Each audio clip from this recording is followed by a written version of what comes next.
Hi friends, welcome back to my channel. So today it's an important session. आज हम लोग पढ़ाई की बात नहीं करेंगे। आज हम कोई वोकैब नहीं सीख रहे हैं, कोई रीजनिंग नहीं पढ़ रहे हैं। आज हम लोग एक छोटी सी बात करेंगे। जैसे बहुत सारे लोग हैं जो अपनी जर्नी को लेके बहुत ज़्यादा परेशान रहते हैं, बहुत कंफ्यूज रहते हैं कि उन्हें स्टेनो एग्ज़ाम देना चाहिए या फिर नहीं देना चाहिए। और फिर जैसे कि आजकल कोविड-19 का पैंडमिक एरा चल रहा है, इसमें ऑलरेडी सब लोग बहुत ज़्यादा डिमोरलाइज हैं। इसलिए मैंने छोटी सी मोटिवेशनल वीडियो बनाई है आप लोगों के लिए। इसमें हम लोग डिस्कस करेंगे कि मैंने कैसे शुरू करी अपनी तैयारी, मुझे कब रियलाइज़ हुआ कि मुझे स्टेनो एग्ज़ाम देना चाहिए, और फिर उसके लिए मैंने क्या क्या किया, कैसे मेरा ये एग्ज़ाम क्लियर हुआ, उसके बाद क्या हुआ। हम लोग इसमें पूरी बातें करेंगे बहुत ही शॉर्ट फॉर्म में, समराइज वे में। ओके, तो without any further delay let's get started. देखिए, आज का सेशन काफ़ी ज़्यादा स्पेशल है मेरे लिए, क्योंकि एसएससी स्टेनो एग्ज़ाम 2018 ये फ़र्स्ट एग्ज़ाम था जो मैंने क्लियर किया था। एक्चुअली फ़र्स्ट एग्ज़ाम जो मैंने दिया था और उसके बाद क्लियर भी किया था, इसलिए मेरे लिए बहुत ख़ास है।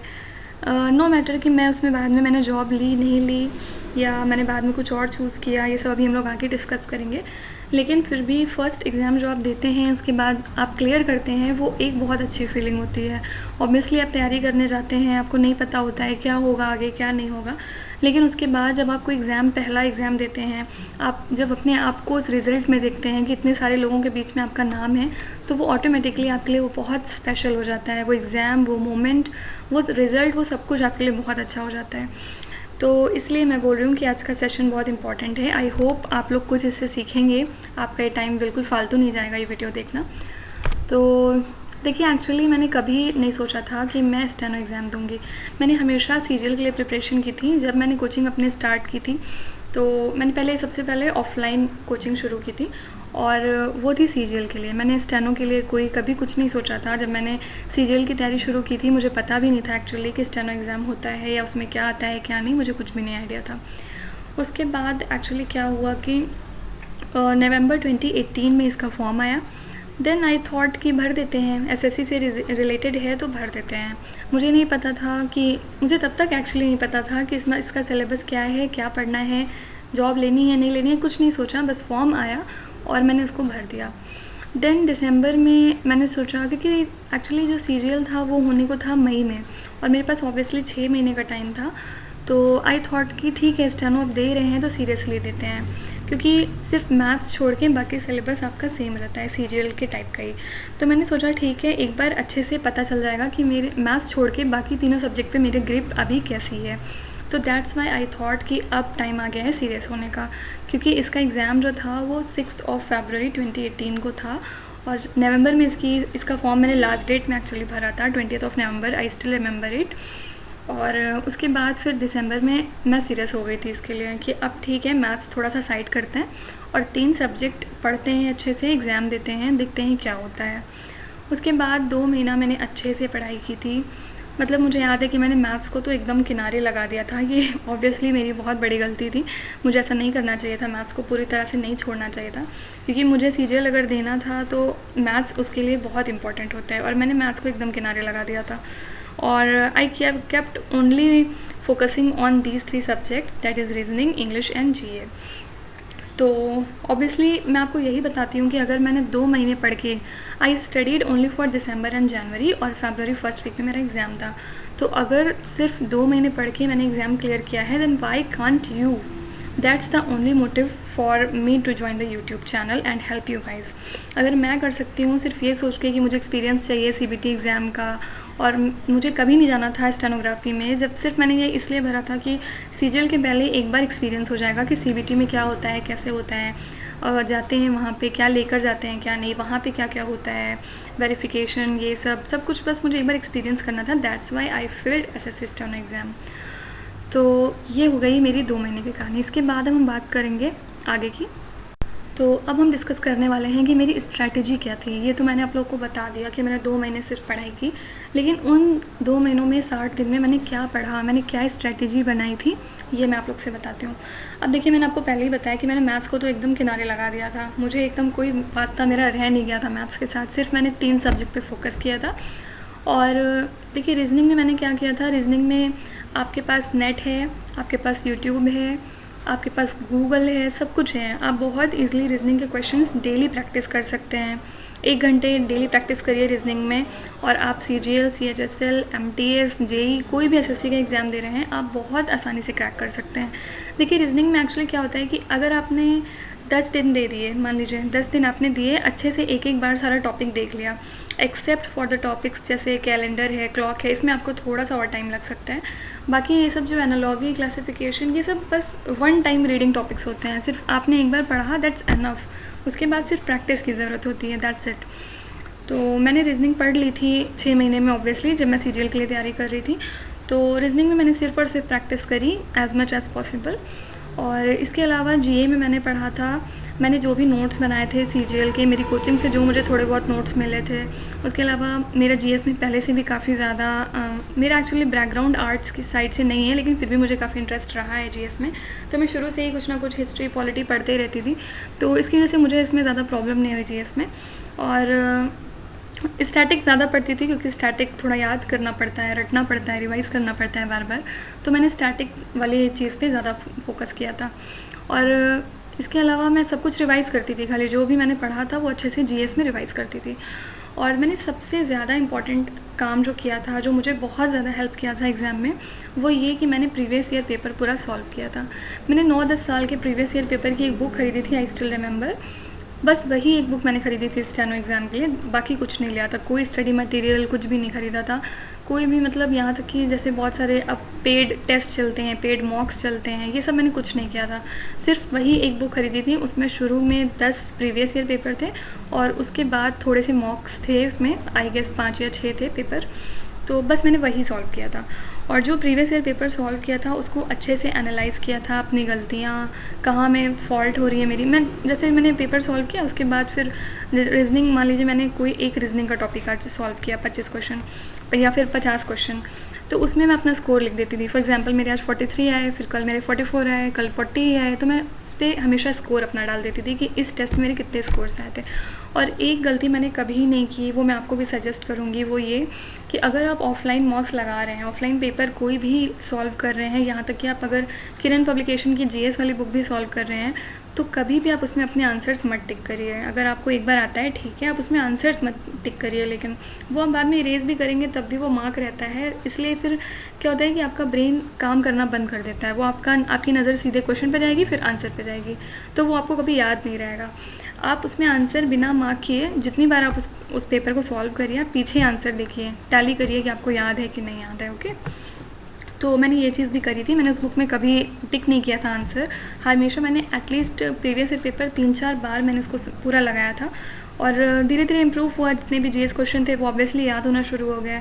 और इसके अलावा जैसे फॉर एग्जांपल कोई माउंटेन पूछा है, तो मैंने कोशिश की कि उससे रिलेटेड जो और भी माउंटेन्स हैं, रिवर्स हैं, या उससे रिलेटेड जो भी क्वेश्चन बन सकता है, फॉर एग्जांपल कोई एसिड पूछ लिया या फिर कोई डेफिशिएंसी वाली डिजीज़ पूछ ली, तो मैंने कोशिश की कि उससे रिलेटेड जो भी कंटेंट है वो मैं गूगल पे सर्च करके एक बार पढ़ लूँ, ताकि अगर मान लीजिए नेक्स्ट टाइम वो क्वेश्चन नहीं आए, कोई और क्वेश्चन उससे रिलेटेड आ जाए, तो आप ईज़िली कर सकें। ओके, तो ये हो गई GS की बात।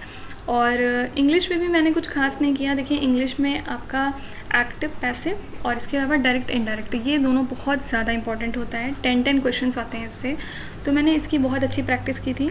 इसके अलावा मैंने वोकैब थोड़ी अपनी सुधारी थी, मेरी वोकैब बहुत गंदी है एक्चुअली, तो इसलिए मैं आपको हेल्प भी कर रही हूँ अभी मैं अपने वीडियोस में, मैं क्योंकि वो कैब खुद भी याद कर रही हूँ, इसलिए मैं आपको भी कोशिश कर रही हूँ वो कैब याद कराने की। देखिए जो मैंने गलती की है वो मैं नहीं चाहती हूँ कि आप दोहराएं, इसलिए मैंने ये यूट्यूब चैनल शुरू किया ताकि मैं आप लोग की बस थोड़ी सी हेल्प कर सकूँ। तो वो कैब मैंने ऐसे पढ़ा। बाकी करंट अफेयर्स मैंने ऐसा नहीं है कि दिसंबर में पूरा न्यूज़पेपर पढ़ना चालू कर दिया, जनवरी में न्यूज़पेपर पढ़ा, ऐसा कुछ नहीं किया था। मैंने सिर्फ़ और सिर्फ क्या किया था, जब लास्ट के 15 दिन बचे थे, तो देखिए यूट्यूब पे बहुत सारे लोग बहुत ऑलरेडी मेहनत कर रहे हैं, आपको कुछ मेहनत एक्स्ट्रा नहीं करनी है, आपको सिर्फ उनका कंटेंट लेना है और पढ़ना है बस। आप बस पढ़ाई पे फोकस करिए, दैट्स इट। तो मैंने क्या किया था कि जैसे बुक्स ऑथर्स दे देते हैं, इस महीने का कंपाइलेशन पूरा बुक्स ऑथर्स का बना दिया, इंपॉर्टेंट, या फिर इंपॉर्टेंट अपॉइंटमेंट्स हैं, या फिर इंपॉर्टेंट डेट्स हैं, उनकी थीम्स हैं, कौन सा दिन कब पड़ता है। जैसे एक क्वेश्चन मेरे पेपर में शायद आया था कि प्रवासी भारतीय दिवस कब मनाते हैं, कुछ ऐसा क्वेश्चन था, 9 जनवरी को मनाते हैं। तो आई डोंट रिमेंबर ठीक से, लेकिन यही क्वेश्चन था शायद। तो इस तरह करंट अफेयर्स मैंने ऐसे ही निपटा दिया था, मतलब थोड़ा जो इंपॉर्टेंट लगा वो पढ़ा और बाकी सब छोड़ दिया था, लेकिन अच्छे खासे क्वेश्चंस उससे फंस गए थे। मतलब you don't need to read newspaper because you are not preparing for UPSC. Okay, तो ये हो गई मेरी स्ट्रैटेजी की बात। अब हम बात करेंगे कि मेरी स्ट्रैटेजी में क्या खूबियाँ थी और क्या खामियाँ थी, यानी कि आपको क्या इसमें से अडॉप्ट करना चाहिए और क्या ठीक नहीं था, आपको छोड़ देना चाहिए।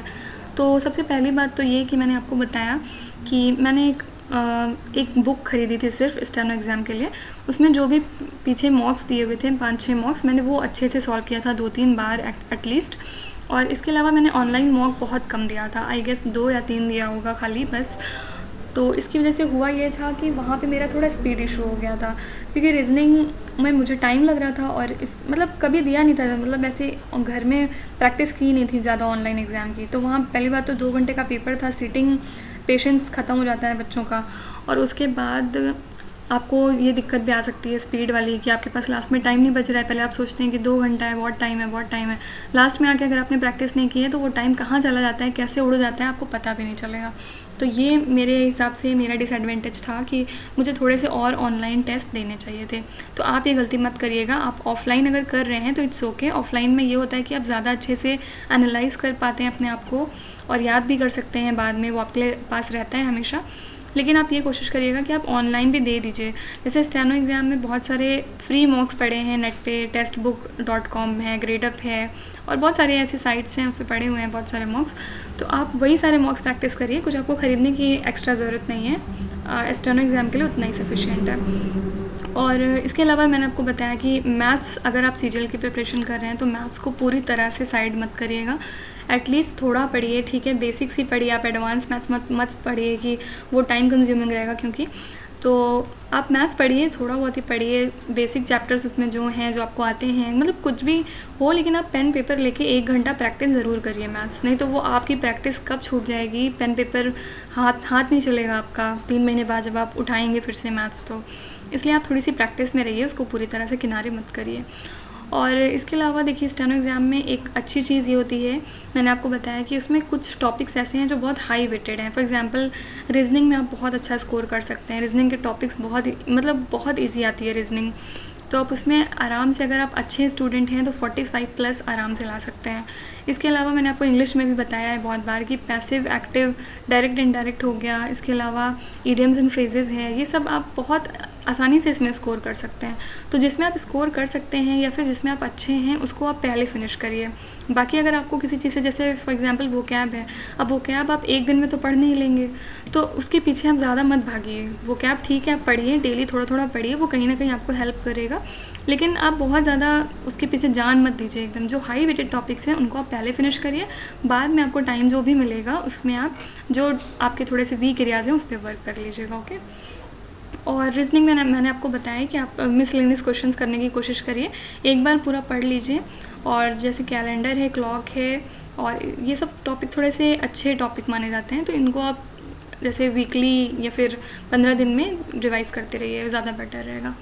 और एक चीज़ और ये कि जैसे स्टेनो एग्ज़ाम थोड़ा सा CHSL टाइप होता है, मतलब CGL के लेवल का नहीं होता है, CHSL टाइप कह सकते हैं आप कि उस लेवल का होता है, जैसे MTS का होता है, ये सब लेवल एक ही है। तो अगर आप CGL की तैयारी कर रहे हैं, नहीं भी कर रहे हैं, तो आप ट्राई करिए कि आप CGL का मॉक दीजिए, या फिर CGL के जैसे जो उसमें रीजनिंग के क्वेश्चन आ चुके हैं पुराने, जो CGL में GA पूछा जा चुका है, बस आप वही सब एक बार पढ़ लीजिए। अगर आप CGL में जितने भी GA के क्वेश्चन पूछे गए हैं अब तक, आपने प्रीवियस ईयर पेपर सॉल्व कर लिया, तो आप यकीन मानिए बहुत अच्छा कर सकते हैं GS में, बहुत easily. So that's it for today. ये मैंने छोटा सा वीडियो बनाया आपकी मोटिवेशन के लिए, कि बस आपको ये रियलाइज़ कराने के लिए कि अगर मैं 2 महीने में कर सकती हूँ बिना किसी इंटेंशन के, बिना किसी एम के, मुझे कभी स्टेनोग्राफी नहीं करनी थी, तो आप क्यों नहीं कर सकते हैं। अगर आपका ये एम है तो बहुत ईजिली कर सकते हैं। और आप देख ही रहे हैं कि कोविड-19 की वजह से आपको बहुत एम्पल टाइम भी मिल रहा है। आप ये नहीं कह सकते कि आपके पास टाइम नहीं है, ये पढ़ने का टाइम नहीं है, वो पढ़ने का, कोई भी एक्सक्यूज़ अब नहीं चलने वाला है। तो आप पढ़िए अच्छे से। और इसके अलावा अगर आप चाहते हैं और जानना कि मैंने उसके बाद क्या किया जो मेरा क्लियर हो गया, फिर मैंने मेरे मन में स्टेनोग्राफी का ख्याल कहाँ से आया, मैंने वो कैसे सीखी, अगर आप ये सब भी जानना चाहते हैं तो do let me know in the comment section, और मुझे बताने में ऑब्वियसली बहुत खुशी होगी। और इसके अलावा अगर आपको कोई भी हेल्प चाहिए स्टेनो एग्ज़ाम से रिलेटेड या CGL SSC से रिलेटेड कोई भी हेल्प चाहिए, या आपको कोई टॉपिक नहीं समझ में आ रहा है, आप चाहते हैं कि मैं वो कवर करूँ, आपको पढ़ाऊँ, तो प्लीज़ लेट मी नो। तभी मुझे पता चलेगा कि आपको क्या दिक्कत है, क्या परेशानी है और मैं आपकी कैसे हेल्प कर सकती हूँ। Thank you so much.